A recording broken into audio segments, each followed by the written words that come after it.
Welcome back to this module on education research. This week we're going to look at what we mean by a literature review. As being part of a researcher in any area, we need to understand what other people have found out already, and we need to be able to use this knowledge and understanding to help shape the direction of our own research. In doing this, we're able to locate our own research in our chosen field, and it also helps us to see how our research, no matter how small or large, fits into that field. Demonstrating what others have found is articulated in literature reviews. However, they're not standalone pieces of work, as we need to refer back to this literature throughout the research writing, particularly when we come to discuss our own analysis and our research findings. We're going to be joined today by Professor Mike Bottery and Professor Peter Gilroy, who are experienced researchers and prolific authors here at the University of Hull. So thank you, Peter and Mike, for joining us today. I know both of you have published extensively, and you've got a lot of experience in the field of certainly writing literature reviews. And I wondered whether we could start off by explaining what do we mean by a literature review? Well, I don't like the term. Okay. I don't think it's a review at all. I think it's a selection of material out of the literature, which, yes, you have to review, but then you select the literature which is relevant to the thesis and the research questions of the thesis. I think some people think that a literature review is you read everything and you try and put down everything that you've read, and that's not its purpose at all. So I think that literature review can mislead people. Yes, I agree with that. I think a kind of all-encompassing literature review is actually a systemic review. And what you end up with then is a very useful document for other people to use, which covers the whole field in one large document. But that is not what a master's or a D or PhD thesis review is about at all. It's contextualising your work, picking out what you want that you think relates to your own work. So it's about creating something out of the literature which fits with your, would you call it your intellectual tradition? I mean, I've heard it called about a genealogy. Yeah. Would you? Yeah. I mean, I read in one book somebody described it as the dangerous thing is it become a furniture catalogue, and it mustn't be a furniture catalogue. It must be something where yes, you use your selection and your evaluation to critique that literature. What it must do is it must rise above the descriptive, and that means that you've got to put a lot of thought into why you are choosing and on what basis you're choosing, and then making that explicit in the arguments you're making for choosing what you choose. It comes back to the research question or questions that you're writing, I think, about. They will give you the criteria that you need to identify the literature that is relevant to provide you the context. I suppose there must be some field of inquiry where there's no literature whatsoever. So in that case, you're on to a Nobel Prize, I think. But yeah, generally speaking, in my experience, there's always literature. People have done work that connects to your work. Some of it is totally irrelevant, so you have to cut that out. But you have to give explanations for doing that. I think Mike's point that a literature review is the wrong term. In the journal I edit, some people like to use the term literature review. I replace that with contextual or research context. Contextual review or research context. Research context is a better term because it defines exactly that. Here's my research, and here's the context it grew out of. And it's not all-encompassing because that would cover everything by definition. It has to be highly specific and justified as well. The other point about literature reviews, so-called, is that they're a very good displacement activity to stop you doing anything else. You can spend most of your life in the library, if you wanted to, just collecting literature. So that would be a kind of global systematic review, but it would not be useful for a particular piece of research. So you might be veering towards my next question, which is about the organisation of a literature review. If you're new to this area, how would you even go about starting, and once you've started, how would you go about organising the literature you've come across? I'm actually going to spoil your interview by going back to the previous question, because Peter picked up a very good point, and it does move into the organisation, I think. I think Peter's absolutely right that there's usually a literature, and one of the warning signals for any supervisor is when a student says, I can't find anything. Now, there are occasions when it's extraordinarily difficult to find stuff, but there's always that fear that they simply haven't looked in the right place. I mean, take a simple example. If you looked at, say, the sustainability literature, you might be very hard pressed to find stuff on resilience, which you would think would be intimately involved. But in academic terms, they are very different sets of researchers. So you have to know the key words, and you have to be able to know where the key words are. And another example, but one where I had to agree with the student, there was not a literature, was actually homeschooling. Now, there is a vast literature on early homeschooling, and there's a big literature now on homeschooling at the present time. But what this student wanted to do was look at the effects of homeschooling. So people who homeschooled in the 60s and 70s, what happens in the 90s, 2000s, when they became fully fledged adults? Did it make any difference to their career? There was nothing in this area that I could find, or she could find.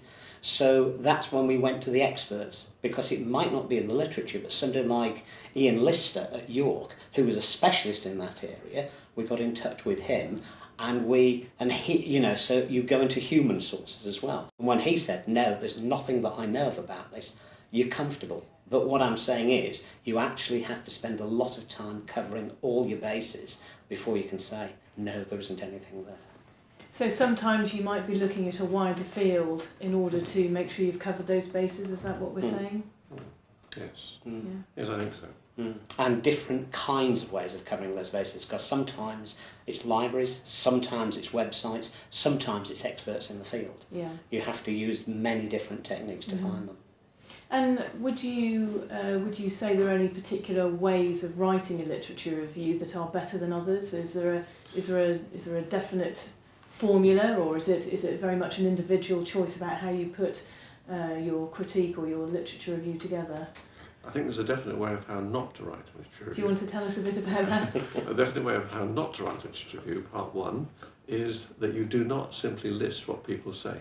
You know, on the form X says so-and-so, and Y argues this, and Z says that, because that list simply proves that you've read the literature. It doesn't prove that you've understood it. So, for me, if you're doing the research context properly, writing a research context section properly, you've got to do something original there, rather than simply describe what others have said. And the originality element usually comes from inventing categories that allow you to fit the appropriate literature that you're looking at, the appropriate research, into those categories. And the cleverer you can be with those research categories titles, the better your thesis can be, I think. And can you give us some examples of what you might mean by a research category when it comes to... Well, you answer that one, Peter, because I've got a slightly different take on this. Well, one sort of categorisation of research might be things that are seriously flawed. Okay. And you would pick up what they were and argue why they were flawed by using another set of literature to show how that's developed. So you're showing that there's a debate going on, even though the people involved in that debate might not have realised it at the time. Okay, yeah. My view I think, agrees with Peter, but I approach it from a slightly different angle. I like to set up a doctorate or a master's in terms of a key research question, a major research question. Once I've got that major research question, I then start to unpick with the student that major research question into a series of sub-questions. And a couple of those, sometimes 3, are going to be literature reviews, are going to be what do we know about this area. So death education in Saudi Arabia, I've just invented it, okay? You know, what is the incidence of death education in Saudi Arabia? Well, first of all, you have to know what you mean by death education, and then you have to know what is the evidence for that. So they've got 2 literature reviews straight away. So you've already framed what in actual fact you want from the literature by your sub-research questions. So it's almost like trying to invent a title for an essay and then writing to that title. And if you're doing that, you're answering the sub-research question. I know one question I often get asked, and I'm not sure whether it's anything you've been asked, but sometimes students say to me, what's the optimum number of citations, of references, of journals that I should have written and put into my contextual information or my literature review? What kind of answer do you give those students? How do you respond? I think it varies. I mean, sometimes it's a very good idea at the start to let people know that you know the literature. So I'm quite happy for people to throw in quite a few, almost name dropping, because you're creating an impression, I have read the literature, okay? So that would be one thing. But then if that literature is 1982, 1983, 1979, then I'm very worried, because I want to see stuff that is within the last 3 or 4 years as well. So that's important as well. And what I don't want is Bottery 1990, Bottery 1994. In other words, they've read one person and that's all they've done. So I think it depends upon where you are in the literature, what you're trying to do with the literature. And sometimes, yes, a lot of the time it's showing I know the field and I know what I need to show the field, but there are other things as well. It's to let the audience know that you know the field as well. And that can be a primary rather than a secondary aim as well, I think. What do you think about that? I think it also depends on the subject. If you take Mike's point, if you were writing a historical thesis, you might want to go back a very long way, before Christ even. Of course, you could spend a very long time then working your way from before Christ right the way through to Bottery 2015. So again, you've got to be selective, which goes back to your earlier point about how you actually construct it, categorize it. Mathematical theses have very few references. It's all work, mathematical functions and algorithms being thrown in to the thesis, and they could be quite short as well. But a standard social science type thesis, you wouldn't have a set number of references. What you would want to do in that section, in the literature, well, I'll call it the literature review, in that section, is to show, as Mike says, that you know the field, but you don't need to prove that with every single example of the field, which goes back to my point about categorizing. You could have a subheading, the original question, or the historical interpretation, or something like that, and then move forward till you come to the modern day. But that doesn't mean you have to be totally all-encompassing. And incidentally, with that, there is software that, as I'm sure you're aware of, that helps you here. Endnotitis is a terrible disease to have if you're writing a thesis, because it means that you can give the appearance of having read an awful lot of material simply by pressing a button on your computer. The reality is, of course, that you're asking for trouble by doing that, because not only will you have hundreds sometimes of references to support single points, but you can also lay yourself open to be asked a simple question by an examiner whether you have read a particular piece, and if you say you haven't, then why is it appearing in your thesis? And how many references you use really depends again on the importance of the area that you're doing. To take an example of a student who's working with me on Ofsted inspections at the present time, he needs to do a historical context for inspection. He needs to go back to payment by results and things like that. But he doesn't need huge numbers of references to 19th century education, nor does he want to spend a huge amount of time on that, because his main focus is Ofsted.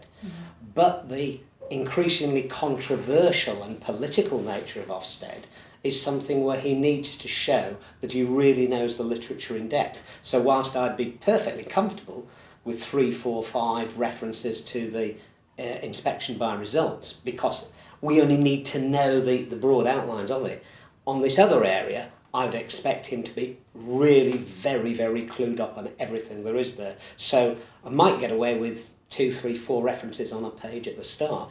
I wouldn't expect that as we get more and more into the nub of the argument. Okay. Yes, another example would be from a thesis I examined, although this is a PhD, not a master's.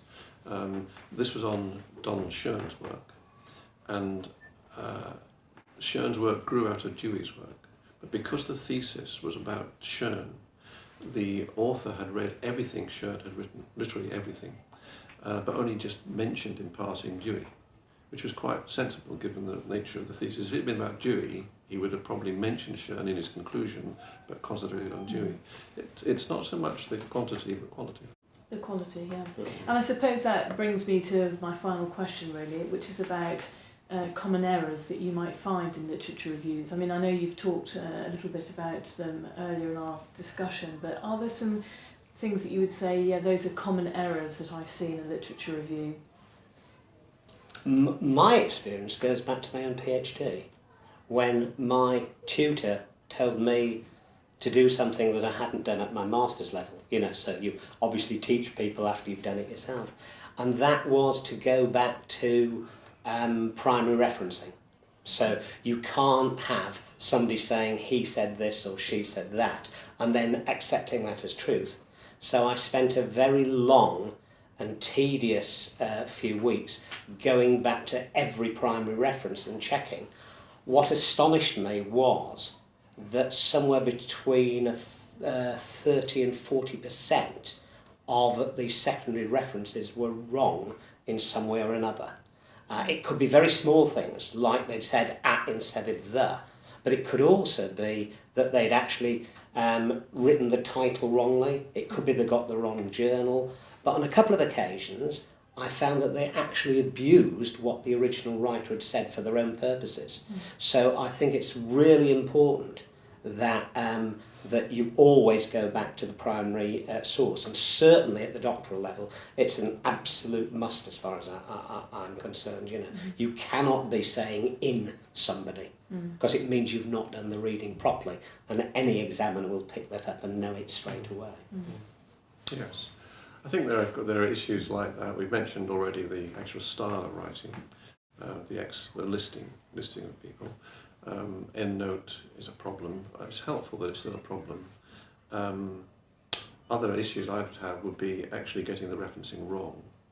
I've done it myself twice, so I'm very conscious of being careful with dates and the full referencing. And although it's slightly different, but in your references section, which obviously links to your literature review, you've got to get the physical presentation of the material correct. That certain titles are underlined, certain titles are not underlined or italicized. There are conventions there that you need to be aware of. But I think, generally speaking, the major problem with a literature review is that it can be just too long. Instead of getting to the research, you get caught up with the prelude to the research. It's like a picture where you're concentrating on the background rather than the foreground. So are there any other common errors that you can think of? Yeah, I think clearly we know about plagiarism, so I'm not going to mention that because it seems absolutely clear that you should never ever use another person's words.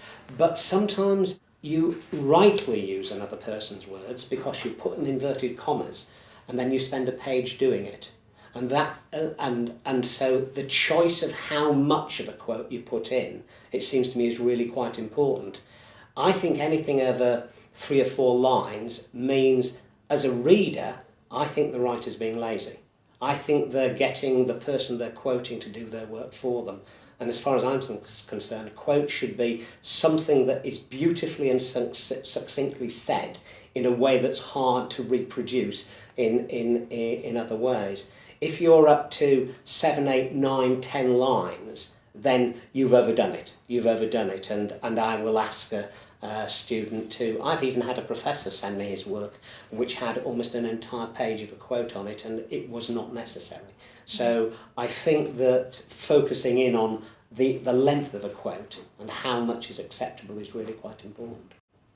Another thought that just occurred to me, quite often an average student will try and write their thesis in sections.